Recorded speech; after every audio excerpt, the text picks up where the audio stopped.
कि प्रत्येक कथा में जो समाज के ऐसे लोग हैं जो प्रायः कथा कीर्तन सत्संग में नहीं आ पाते हैं, ऐसे लोगों को भी आदर पूर्वक निमंत्रित देकर के, उसमें कोई जाति वर्ग का भेद नहीं होना चाहिए। प्रत्येक समाज के, हिंदू समाज के प्रत्येक व्यक्ति को सत्संग में निमंत्रित करना चाहिए और उनको अच्छी बातें सुनाना चाहिए। तभी सामाजिक समरसता का वातावरण समाज में निर्मित होगा और संपूर्ण राष्ट्र को संगठित रखने के लिए, निरंतर विकास की ओर अग्रसर करने के लिए हिंदू समाज का शक्ति संपन्न होना और अत्यंत संगठित होना अत्यंत आवश्यक है। ये सभ्यता शक्ति संपन्न और संगठित होगी तो दुनिया के किसी मतपंथ मजहब को कोई खतरा नहीं है। पर ये कमजोर हो गए तो दुनिया का कोई मतपंथ बचेगा नहीं, कोई संस्कृति बचेगी नहीं। इसलिए संपूर्ण विश्व की संस्कृति की सुरक्षा के लिए वैदिक हिंदू सनातनी विचारधारा को सुरक्षित होना, संरक्षित होना, संगठित होना अत्यंत आवश्यक है। और उसका एक ही प्रकार है सत्संग। क्या प्रकार है उसका? सत्संग। सत्संग के माध्यम से सबको एक जगह पर लाया जा सकता है और सबको अच्छे विचारों से अवगत कराया जा सकता है। तो अब देखो, समय भी उतना लगा, शक्ति सामर्थ्य भी उतनी लगी और ज्यादा से ज्यादा लोगों को लाभ मिल गया। तो कम लोगों को लाभ मिले ये ज्यादा अच्छा है कि ज्यादा से ज्यादा लोगों को लाभ मिले? अच्छी चीज का लाभ सबको मिलना चाहिए। हमारे यहाँ कटेरिया जी, जब श्रावणी उपाकर्म का संकल्प होता है तो उसमें अनेक पाप गिनाए जाते हैं। इस पाप का प्रायश्चित, इस पाप का प्रायश्चित, इस पाप का प्रायश्चित, महासंकल्प जो बोला जाता है। उसमें एक संकल्प में एक बात बोली जाती है, एकाकी मिष्ठान्न भोजन। क्या? बढ़िया अच्छी कोई बढ़िया मिठाई मिली, रसमलाई मिली, रबड़ी मिली, मलाई के पुआ मिले और हरिशंकर जी ने कहा ये तो बहुत बढ़िया महाराज ने हमको दिए, अब ठीक है, जय सियाराम कर लो, भर पेट खा लो। और आसपास के लोग मुंह देखते रह गए कि लो भाई महाराज कुछ बांटना चाहिए था, बांटा कुछ नहीं, अकेले ही सब जय सियाराम कर गए। तब वह एक दोष है। अच्छी चीज खाने को मिले तो उसको बांट कर खाना। भैया सत्संग से अधिक ऊंची मिठाई कोई दूसरी नहीं। दूसरी मिठाई ज्यादा खा लोगे तो डॉक्टर कह देगा कि अब तुम्हारी शुगर बंद। अब रबड़ी, मलाई और लड्डू, कचौड़, लड्डू, जलेबी, गुलाब जामुन ये तो सब नहीं खाना है। अब चावल भी नहीं खाना है, उसमें भी शुगर ज्यादा होता है। आलू भी नहीं खाना है। फिर और आगे बढ़ेंगे तो कहेंगे गेहूं की रोटी भी नहीं खाना। क्या खाएं? खाएं। अरे मिश्रा जी तो हमारे इसमें एक ऐसे दल से जुड़ गए हैं कि जो चिकित्सा पर बड़ा ध्यान देते हैं। तो उसमें शरीर रोगी होने का भय है।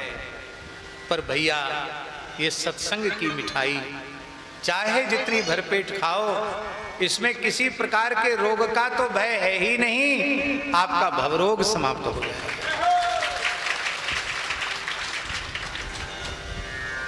एक कहावत है, अधिकस्याधिकम फलम। क्या? अधिकस्याधिकम फलम। अधिक का फल अधिक ही होता है। और इस सूत्र को लोग बहुत जल्दी बोल देते हैं।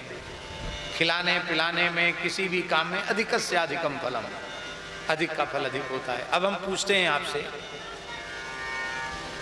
कि 1 किलो खीर आपने बनाई और उसमें 200 ग्राम मीठा पड़ना चाहिए, शक्कर पड़ना चाहिए, और उसमें आप एक सेर खीर में एक सेर शक्कर डाल दो तो खीर खाने लायक रहेगी?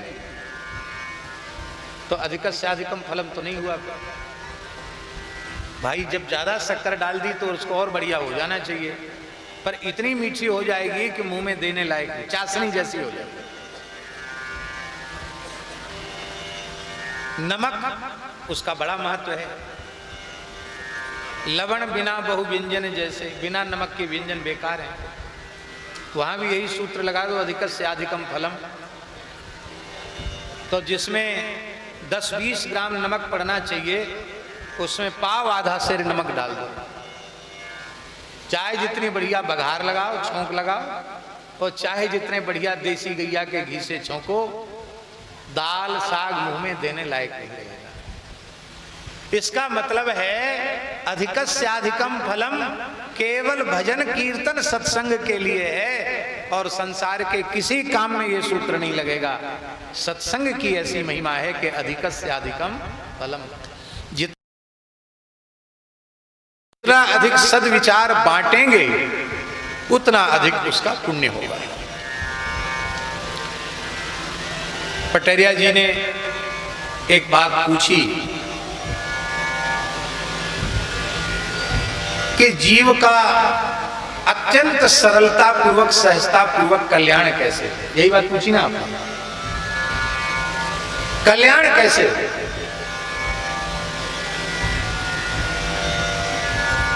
और कल्याण का साधन क्या है? सबसे पहले तो कल्याण शब्द का अर्थ हमें समझना चाहिए। कल्याण शब्द का अर्थ क्या है? व्यवहार में कल्याण शब्द बहुत प्रचलित है। हे भगवान हमारो कल्याण करो, कहते नहीं? महात्माओं के पास जाते हैं तो कहते हैं महाराज आशीर्वाद दो हमारा कल्याण हो जाए। महात्मा भी कहते हैं जा बच्चा तेरा कल्याण हो। तो कल्याण शब्द का व्यवहार और प्रयोग तो हम करते हैं, पर कल्याण शब्द के अर्थ पर विचार नहीं करते। कल्याण शब्द का अर्थ क्या है? दुख हानि सुखावाप्ति श्रेयस्तन्नेह चेष्यते। हमारे शास्त्रों में लिखा है कल्याण उस अवस्था का नाम है जिसमें दुखों की आत्यंतिक निवृत्ति हो जाए। आप हमारी भाषा समझ रहे हैं कि नहीं? सदा सर्वदा के लिए हमारे जीवन के सभी दुखों का अंत हो जाए, सारे दुखों का अंत हो जाए और नया कोई दुख पैदा ना हो। दुखों का अत्यंता भाव और सुखावाप्ति, परम सुख की परम आनंद की प्राप्ति, इसका नाम है कल्याण। संसार की व्यवस्था ऐसी है कि जीवन में दुख आएगा तो दुख ही दुख का समय नहीं रहेगा, कभी सुख का समय भी आएगा। और जीवन में सुख का समय आएगा तो सुख का ही समय सदा नहीं रहेगा, कभी दुख का समय भी आएगा। ये सुख दुख के झमेले से मनुष्य गुजरता रहता है। जो हमने पहली बात कही ना, चक्रार पंक्तिरिव गच्छति भाग्य पंक्ति, बैलगाड़ी के पहिए के अरों के समान ऊपर के नीचे, नीचे के ऊपर। कभी सुख वाला आ रहा, कभी सुख वाला नीचे चला गया, दुख वाला ऊपर आ गया, कभी दुख वाला नीचे चला गया, सुख वाला ऊपर आ गया। ऐसी सुख दुख के चक्र में मनुष्य घूमता रहता है। तो न तो दुख की निवृत्ति होती है और ना ही सुख की, ऐसे सुख की प्राप्ति होती है जिसमें दुख की संभावना न हो। दुखों की संभावना से शून्य सुख भी नहीं मिलता और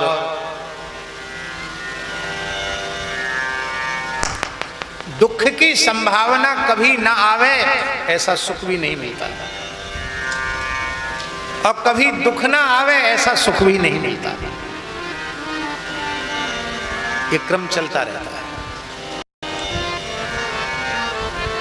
सरल शब्दों में हम बता रहे हैं, जब तक सुख दुख की अनुभूति हो रही है तब तक हम कल्याण की अवस्था में प्रतिष्ठित नहीं हुए, तब तक हम कल्याण तक पहुंचे नहीं, उसके किनारे किनारे भी नहीं पहुंचे। जिस स्थिति में अवस्था में पहुंचने के बाद हमारे जीवन के दुख मिट जाएं और हमारे जीवन के सुख भी मिट जाएं, केवल आनंद ही आनंद रह जाए, उस अवस्था का नाम है कल्याण। और ये कर्मों से संभव नहीं है। संसार के किसी भी उपलब्धि में बड़े से बड़े पद, बड़ी से बड़ी प्रतिष्ठा, तो यदि तुम्हारा नाम सुमेरु पर्वत पर अंकित हुआ हो तो जरूर तुम इस देश के सर्वोपरि सम्राट हो। राजर्षि भरत सुमेरु पर्वत पर गए तो वहां उन्होंने देखा, ध्यान से सुन, एक दो नाम नहीं, सैकड़ों हजारों नाम नहीं, लाखों करोड़ों नाम लिखे थे सुमेरु पर्वत पर। ये चक्रवर्ती सम्राट हुए, ये हुए, ये हुए, ये हुए। वो सोचते थे कि मेरे जैसा मैं ही हुआ, हमारे जैसा पहले कोई नहीं हुआ तो हमारे बाद भी वैसा कोई नहीं होगा।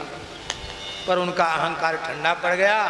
वो सोचते थे हमारा नाम तो सबसे ऊपर पर लिखा होगा, पर उस सुमेरु पर्वत के सबसे नीचे में एक लाइन में लिखा था राजर्षि सम्राट भरत, बस इतना लिखा था। सोई उन्हें वैराग्य हो गया। जहौ युवैव मलवद उत्तम श्लोक लालसः, युवावस्था में भी संसार के भोगों का त्याग उन्होंने मल के समान कर दिया और पुलहाश्रम में जाकर वो तपस्या करने लगे। हमारे कहने का अर्थ ये है, जिनके नाम पर इस देश का नाम भारतवर्ष पड़ा,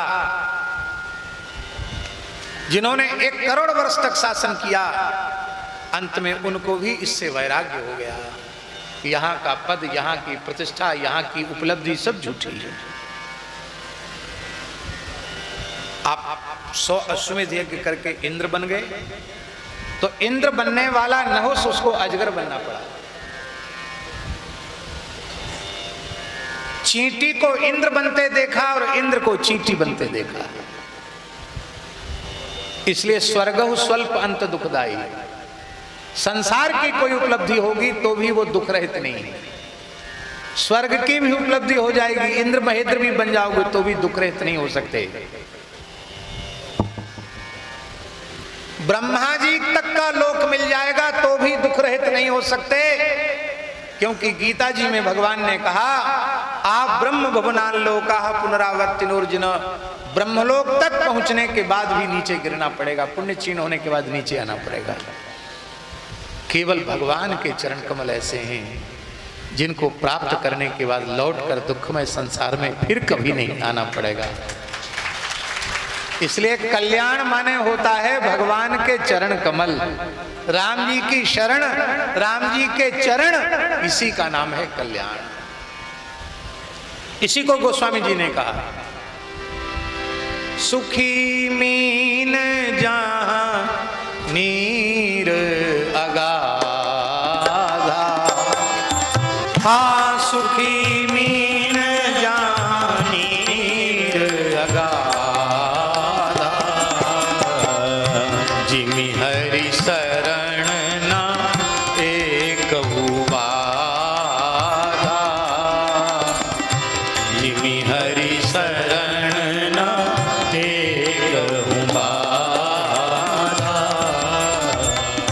एक और प्रश्न है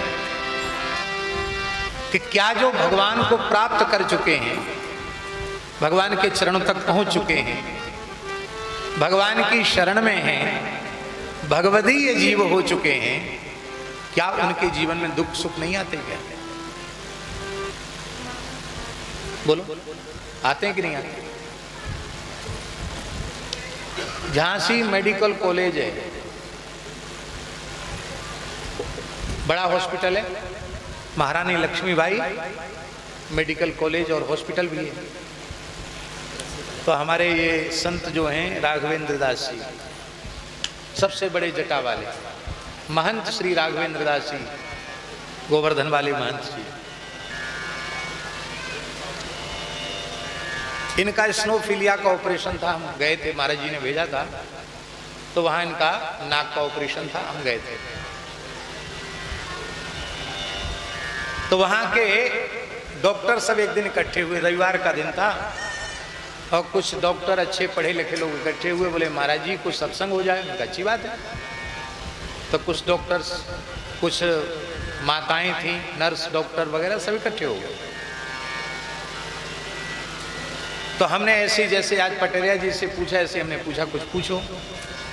तो एक डॉक्टर ने पूछा, बोले महाराज बड़े से बड़े महात्मा हॉस्पिटल में आते हैं, किसी का हाथ टूट गया, किसी का पांव टूट गया, किसी के पेट का ऑपरेशन, किसी का हार्ट का ऑपरेशन, किसी के लीवर में खराबी, किसी की किडनी में खराबी। तो हमें यह समझ में नहीं आता कि धर्म और ईश्वर को मानने से क्या फायदा है। भाई भगवान का भजन करने वालों को बीमारी ना हो, हाली बीमारी ना हो, उनको तकलीफ ना हो, डॉक्टरों के पास ना आना पड़े, तब तो कुछ समझ में आवे। लेकिन हमको लगता है कि जैसे संसार के साधारण लोग आदि व्याधि से ग्रसित होते हैं, ऐसे ही आप संत लोग भी व्याधि से ग्रसित होते हैं, और आपको भी यहीं आना पड़ता है। तो हमको तो समझ में आता कि ये धर्म और ईश्वर, इसको मानने से, इनकी भक्ति करने से कोई विशेष फायदा नहीं है। ज्यादा पढ़े लिखे लोगों का दिमाग कैसे ही होता है। हमने उनको कहा कि बिल्कुल ठीक है, आपका ऐसा विचार है और कोई फायदा नहीं है तो आप मत करिए। पर हम लोग फायदे के लिए नहीं करते हैं। तब किस लिए करते हैं? हमने कहा देखो, कर्म के 3 विभाग हैं, संचित, क्रियमाण और प्रारब्ध। जो वर्तमान शरीर से हम जो कर्म कर रहे हैं वो क्रियमाण है, और क्रियमाण कर्म संचित में जाते हैं, और संचित से जो इस जीवन में, इस जन्म में, इस शरीर को भोगने के लिए जो निश्चित हो चुके हैं उसका नाम है प्रारब्ध। तो जब जीव भगवान की शरण ईमानदारी से चला जाता है तो उसके अनंत अनंत जन्मों के संचित पाप नष्ट हो जाते हैं। अरबों खरबों जन्म का जो संचित भंडार है वो तत्काल जलकर भस्म हो जाता है। इसी को भगवान ने कहा, सन्मुख हो ये जीव मोहि जगहि, सन्मुख होई जीव मोहि जगहि, जन्म कोटि अघनासहि तबहि, जन्म कोटि अघनासहि तबहि। कितना बड़ा खाता खत्म हो गया, करोड़ों जन्मों के पाप तो समाप्त हो गए। जहां से हर जन्म में प्रारब्ध बनता है वही खत्म हो गया, स्टॉक खत्म हो गया। अब ये कहां से जाता है? क्रियमाण कर्म ही संचित में जाते हैं। अब रहा कौन क्रियमाण? जो इस शरीर में, इस जीवन में हम करते हैं उसको क्या कहते हैं? क्रियमाण। अब तक तो जो क्रियमाण कर्म करते थे हम अपने निजी स्वार्थ की पूर्ति के लिए करते थे, अपने लाभ का विचार करके करते थे, आग्रह दुराग्रह से ग्रसित होकर करते थे, कभी किसी को नीचा दिखाने के लिए भी करते थे। लेकिन अब हम जब भगवान की शरण में हो गए तो हम जो कुछ करेंगे वो भगवान की प्रसन्नता के लिए करेंगे। जब भगवान की प्रसन्नता के लिए करेंगे तो ऊटपटांग काम तो स्वप्न में भी हमसे नहीं होगा। जब भगवान की प्रसन्नता के लिए करेंगे तो बुरा काम कैसे होगा? अच्छा ही काम होगा। और करने के बाद फिर उसका पुण्य हम अपने पास नहीं रखेंगे। श्री सीता रामचंद्रार्पणमस्तु, श्री राधा कृष्णार्पणमस्तु, श्री लक्ष्मी नारायणार्पणमस्तु, अथवा तत्सत ब्रह्मार्पणमस्तु, शिवार्पणमस्तु। जो भी आपके इष्ट हैं उनके चरणों में आपने समर्पित कर दिया। ध्यान में आई बात। संचित तो समाप्त हो गया और क्रियमाण संचित में गया, अब द्वारा संचित बनने वाला है नहीं, क्योंकि क्रियमाण तो भगवान के चरणों में समर्पित हो गया। अब बचा क्या? अब केवल प्रारब्ध बचा, और वो प्रारब्ध का संबंध केवल इस शरीर से है। और ये शरीर सदा रहने वाला है क्या? किसी का रहा क्या? अब हमने 55-56 वर्ष का प्रारब्ध भोग लिया, तो इसके बाद 55-56 मिनट भी जीवित रहेंगे, कोई ठिकाना तो है नहीं। कोई निश्चय पूर्वक नहीं कह सकता है कि हम और कितना रहेंगे। कितने लोग बैठे, कोई कह सकता है छाती पर हाथ धर के? लोग कहते हैं अवई तो हमसे मिलके गए, अच्छे भले थे, क्या होगा?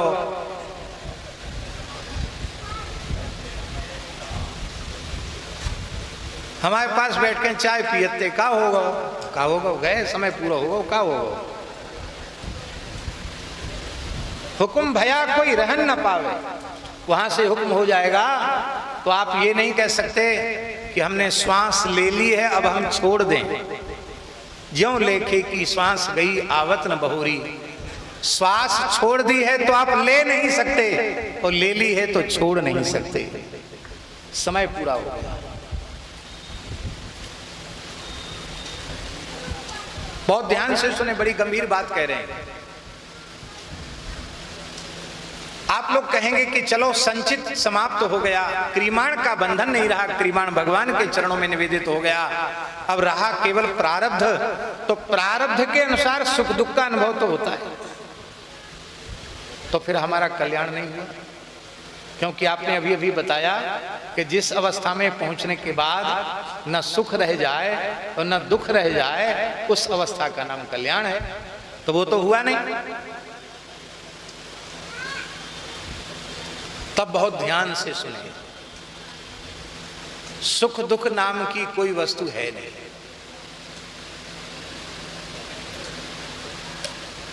न सुख है और न दुख है, सुख भी नहीं है और दुख भी नहीं है।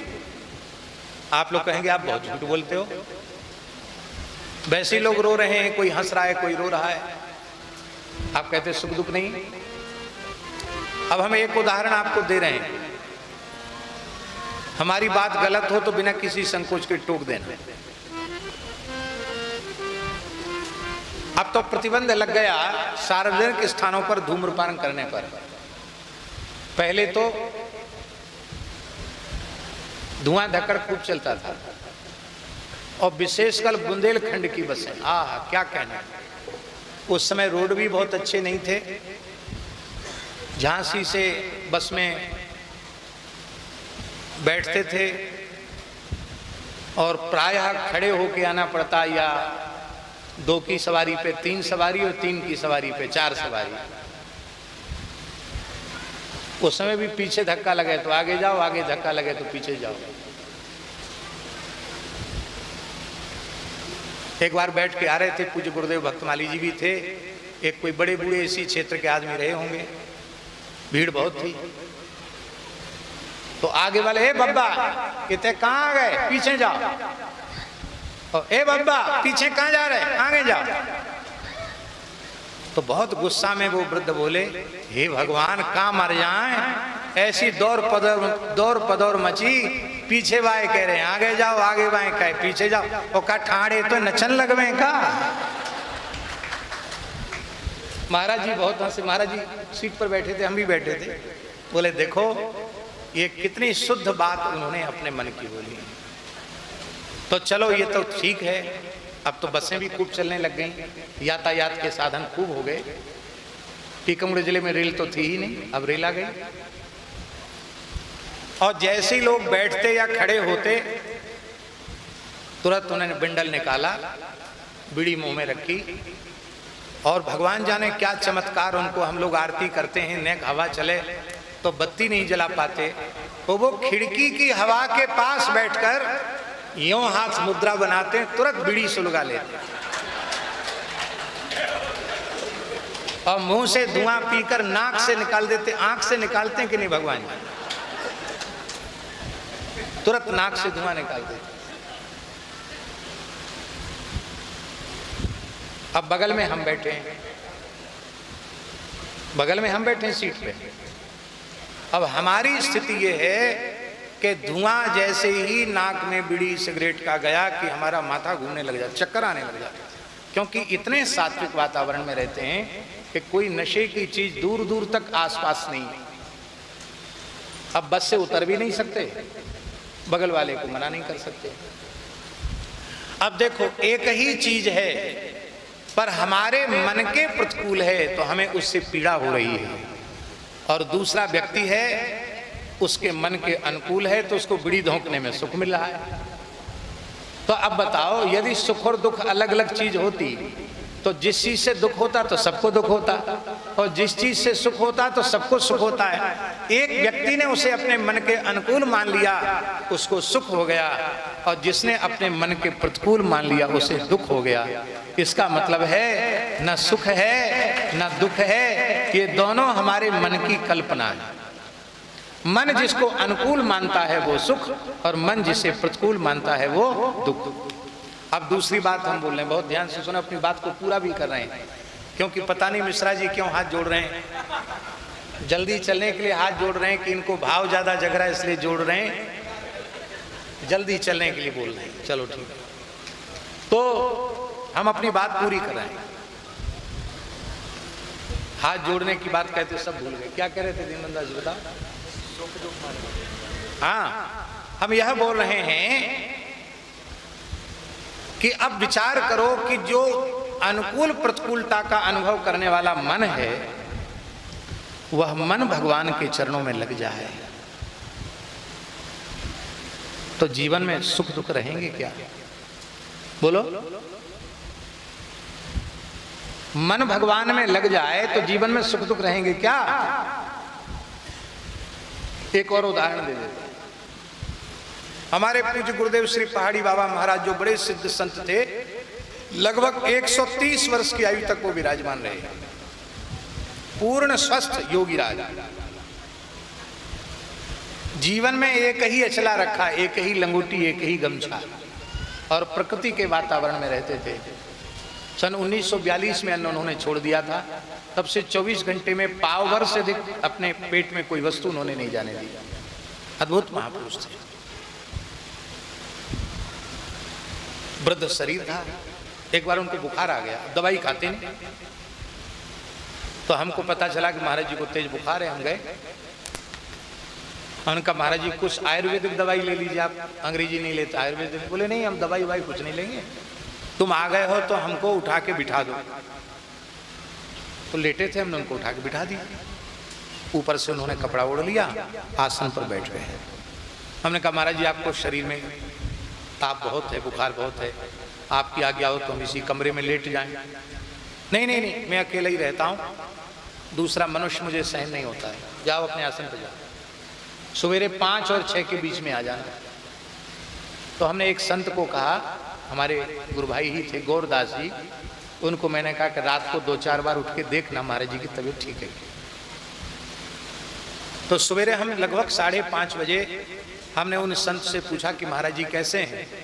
वो बंगाली थे संत, तो उनकी हिंदी ऐसी ही थी, उल्टी पलटी हिंदी, टूटी फूटी हिंदी। हमने कहा गौरदास जी आपने रात को महाराज जी को देखा? महाराज जी के पूरी रात महाराज बैठी रही, देखती भी नहीं थी, बोलती नहीं थी, सुनती नहीं थी, बैठी है। हमने कहा अच्छा। तो हम गए तो महाराज जी जिस मुद्रा में रात को बैठे थे उसी मुद्रा में बैठे थे। तो हमने डरते डरते धीरे से उनके हाथ का स्पर्श किया तो शरीर में बुखार नहीं। थोड़ी देर में उन्होंने नेत्र खोले, बोले राम राजा दुख भंजन सकल पूर्ण काम, गोविंद गोपाल गोविंद गोपाल, भज नारायण भज नारायण भज नारायण, सीताराम राधे श्याम, राम गाओ कृष्ण गाओ सारे है यही, वेदन का भेद पाओ व्यास ने कही, भज नारायण भज नारायण भज नारायण। ऐसे बोलते थे। बोले वाह आ गए उनकी हमारे।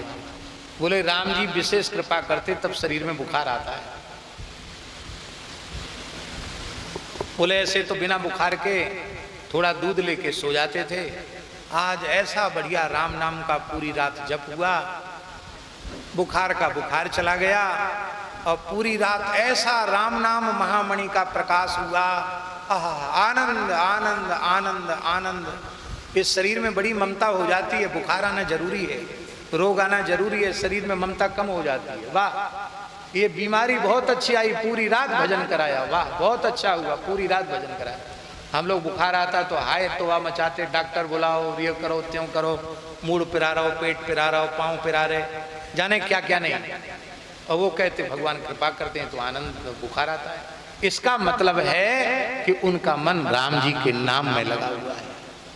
इसलिए भगवान में मन को लगाने का साधन है, कल्याण का सबसे सरल और सबसे श्रेष्ठ साधन है। स्वाद आवे या न आवे, मन लगे या न लगे, निरंतर राम नाम का जप करना, क्योंकि कल्याणा नाम निधानम, कल्याण का निधान राम नाम है।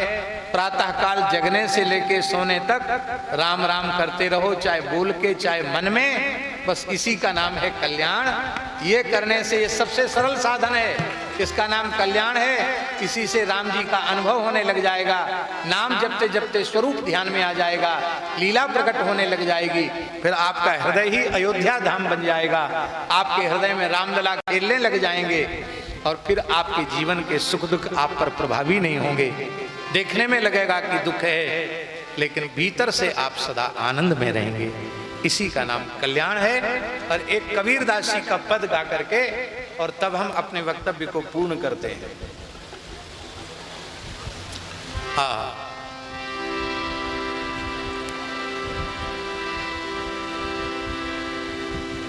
या विधि मन स्वर्ग भाई स्वर ऊंचा, या विधि मन को लगावे, या विधि मन को कैसे लगावे, या विधि मन को लगावे,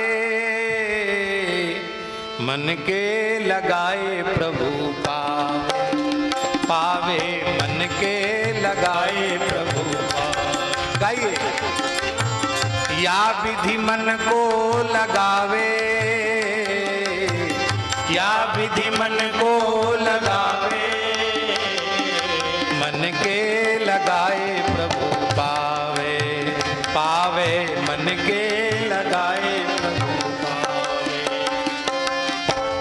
जैसे नटवा चढ़त बांस पर, जैसे नटवा चढ़त बांस पर, जैसे नटवा चढ़त बांस पर, जैसे नटवा चढ़त बांस पर, ढोलिया ढोल बजावे,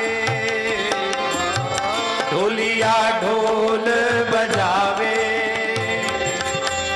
अपना बोझ धरे सिर ऊपर, अपना बोझ धरे सिर ऊपर, सुरति बरत पर लावे,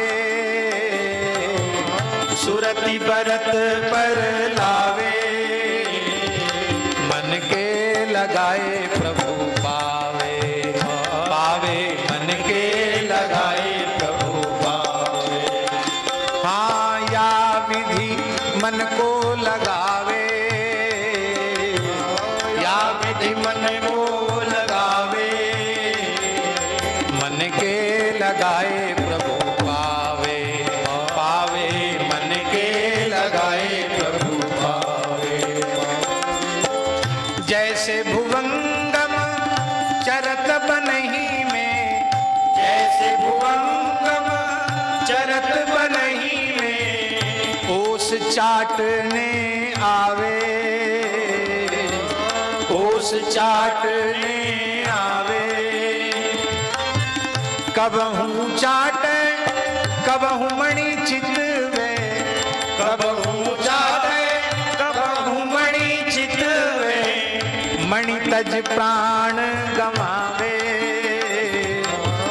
मन तज प्राण गवावे, मन के लगाए प्रभु पावे, पावे मन के लगाए प्रभु पावे।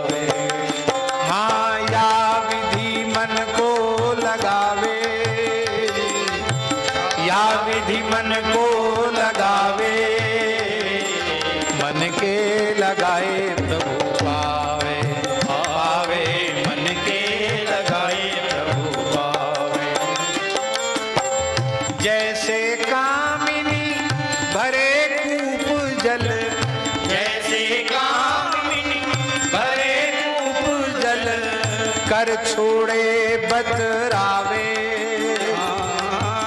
कर छोड़े बतरावे। अब तो घर घर नल पहुंच गया। अभी भी कहीं कहीं माताएं सिर पे घड़ा लेकर आती हैं तो सिर पे घड़े के ऊपर घड़ा रखती हैं, रस्सी कंधे पर होती है, हाथ में भी बाल्टी और कोई कसड़िया वगैरह होती है और बातचीत करते हुए चलते हैं, उसको पकड़ती नहीं है, लेकिन उनका ध्यान उसी गागर पर रहता है?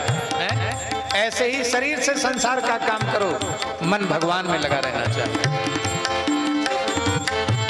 जैसे कामिनी भरे कूप जल, जैसे कामिनी भरे कूप जल, कर छोड़े बतरावे, कर छोड़े बतरावे। अपना रंग सखियन संग राचे, अपना रंग सखियन संग राचे। सुरति गगर पर लावे, सुरति गगर पर लावे। मन के लगाए प्रभु पावे, मन के लगाए प्रभु पावे। हाँ या विधि मन को लगावे, या विधि मन को लगावे।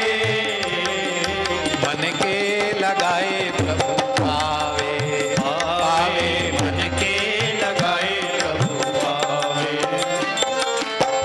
जैसे सती चढ़े सतऊ पर, जैसे सती चढ़े सतऊ पर। अपनी काया जरावे, अपनी काया जरावे। मातु पिता सब कुटुंब त्यागे, मातु पिता सब कुटुंब त्यागे। सुरति पिया घर लावे, सुरति पिया घर लावे। मन के लगाए प्रभु पावे, पावे मन के लगाए प्रभु पावे। या विधि मन को लगावे, या विधि मन को लगावे। मन को लगाए प्रभु पावे, पावे मन को लगाए प्रभु पावे। धूप दीप नैवेद्य अर्घ जा, धूप दीप नैवेद्य अर्घ जा। ज्ञान की आरती लावे, ज्ञान की आरती लावे। अब कल्याण की बात आ रही है अंतिम में, ध्यान से सुनना। धूप दीप नैवेद्य अर्घ जा, धूप दीप नैवेद्य अर्घ जा। ज्ञान की आरती लावे, ज्ञान की आरती लावे। कहे कबीर सुनो भाई साधो, कहे कबीर सुनो भाई साधो। कहे कबीर सुनो भाई साधो। कहे कबीर सुनो भाई साधो। फिर जन्म नहीं पावे, हाँ फिर जन्म नहीं पावे। मन के लगाए प्रभु पावे, पावे मन के लगाए प्रभु पावे। या विधि मन को लगावे, या विधि मन को लगावे। मन को लगाए प्रभु पावे, पावे मन के लगाए प्रभु पावे। राम सिया राम सिया राम सिया राम सिया राम सिया राम सिया राम सिया राम सिया। राम सिया राम सिया राम सिया राम सिया राम सिया राम सिया। राम सिया राम सिया राम सिया राम सिया राम सिया राम सिया राम सिया। राम सिया राम सिया राम सिया